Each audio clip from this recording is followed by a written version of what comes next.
On October 9, 1893, if you were on the grounds of the World's Columbian Exposition, you would have heard a song like the one that you just heard performed a moment ago. It would have been played by the Pullman Military Band. October 9, 1893 was Chicago Day at the World's Fair, marking the anniversary of the fire of 1871, and over 750,000 people showed up that day at the Jackson Park, the site of the fair on the city's south side. The Pullman Military Band joined 5 other bands in a continuous concert, played from the tops of the buildings in the Court of Honor. Now, these were immense structures built to resemble the temples of ancient Greece and Rome, but they were filled with all the scientific and technological wonders of the late 19th century.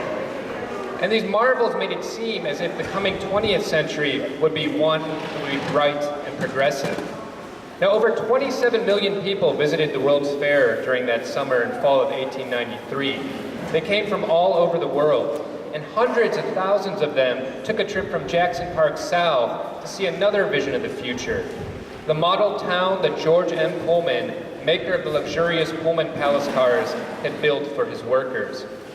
Perhaps, while there, they bought a copy of The Town of Pullman, written by the wife of Colonel Dwayne Doty, editor of the boosterish Pullman Journal.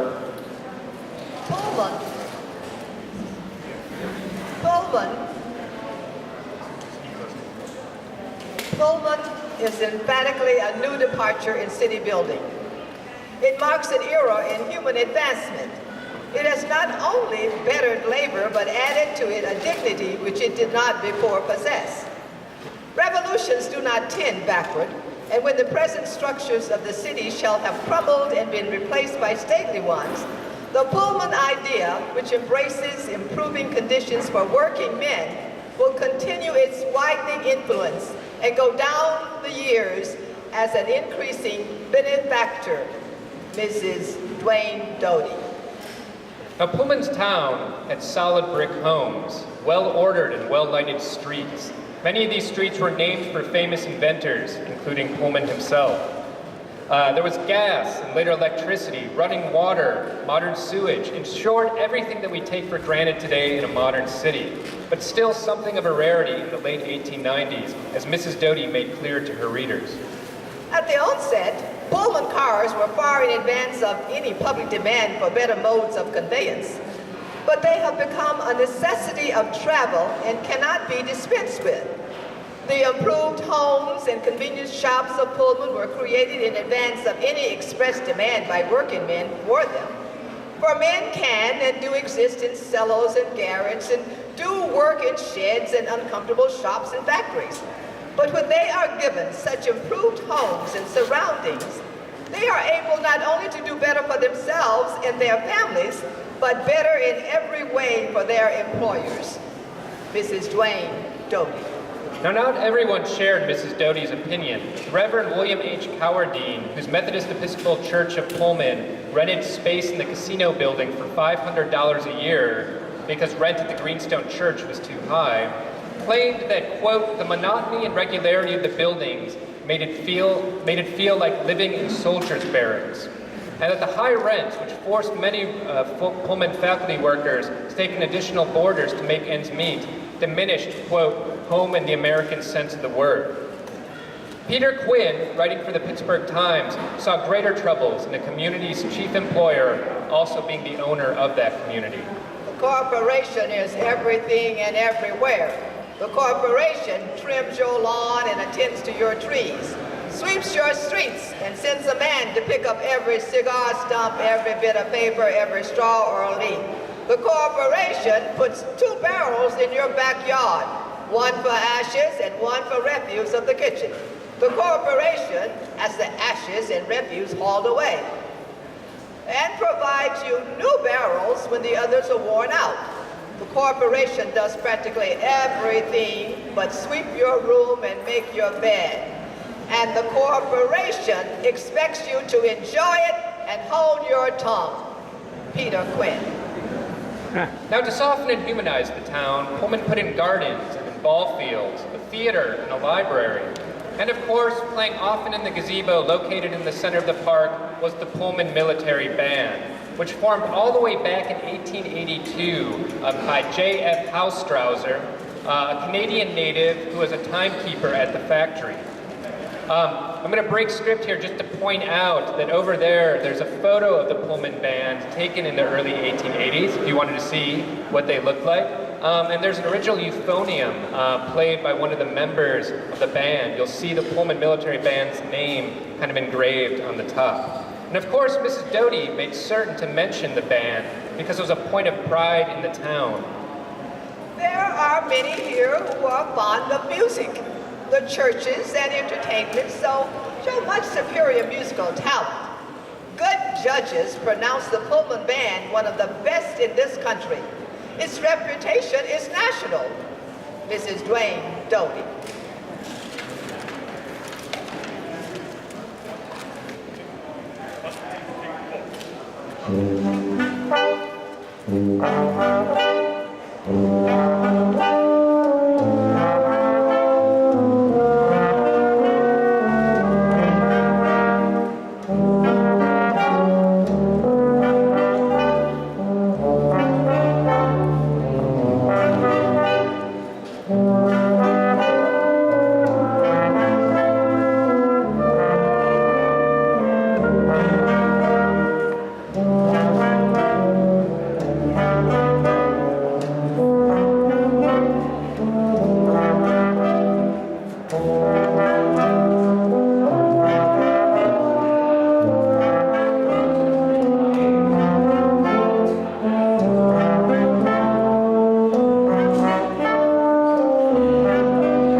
But even as the Pullman Military Band played on an unseasonably sunny day in October at the World's Fair, residents of the model town of Pullman were starting to feel their lives were less than ideal.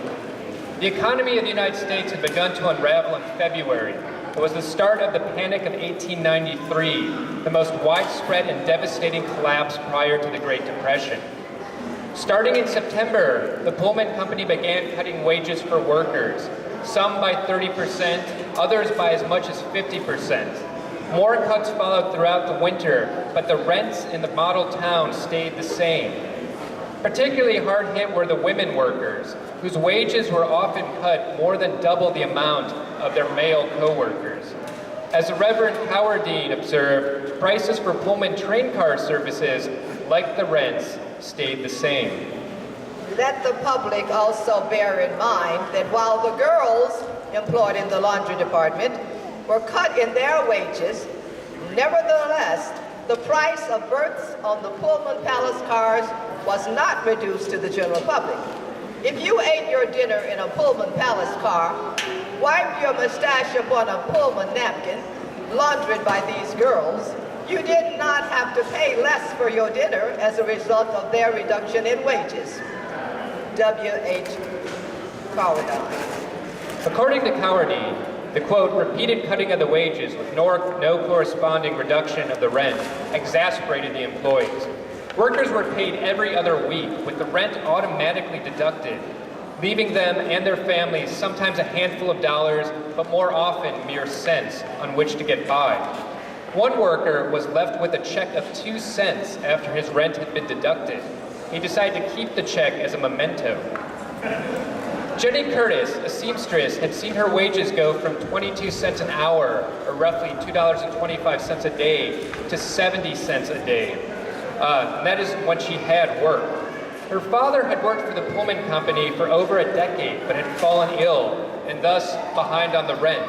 But the Curtis family's circumstances meant little to the Pullman Company. Sometimes, when I could not possibly give them anything, I would receive slurs and insults from the girls and clerks in the banks because Mr. Pullman would not give me enough in return for my hard labor to pay the rent for one of the houses in Lynn. Jenny Curtis. Now, Jenny joined a committee of workers. She became president of the union local for the women employees.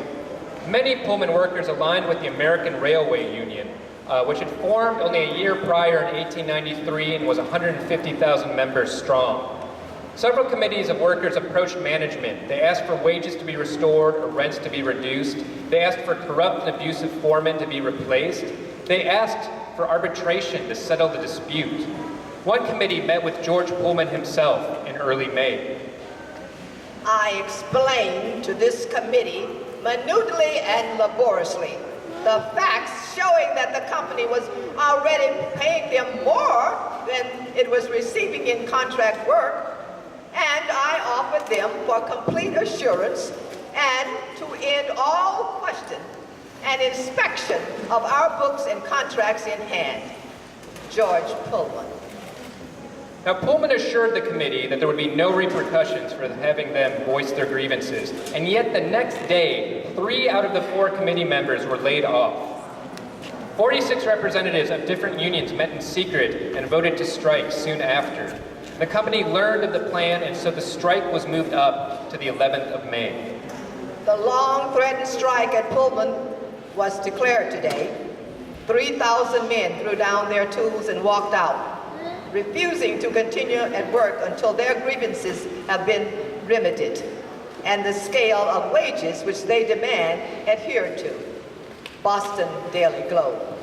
At first, there was great optimism that the Pullman Company would agree to negotiate. The mayor of Chicago supported the workers, and the city council passed a resolution calling on citizens to offer food, clothing, and money to the strikers. Sympathizers and strikers took to wearing white ribbons.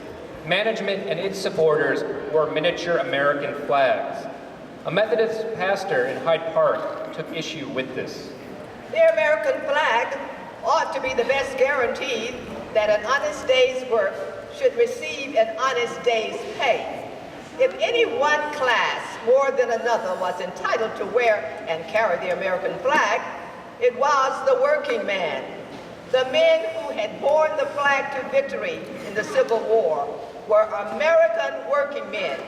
They won freedom for all. Reverend F. Atchison. On June 9th, several weeks into the strike, spirits were still very high. A picnic on behalf of the striking workers was held with 6,000 present.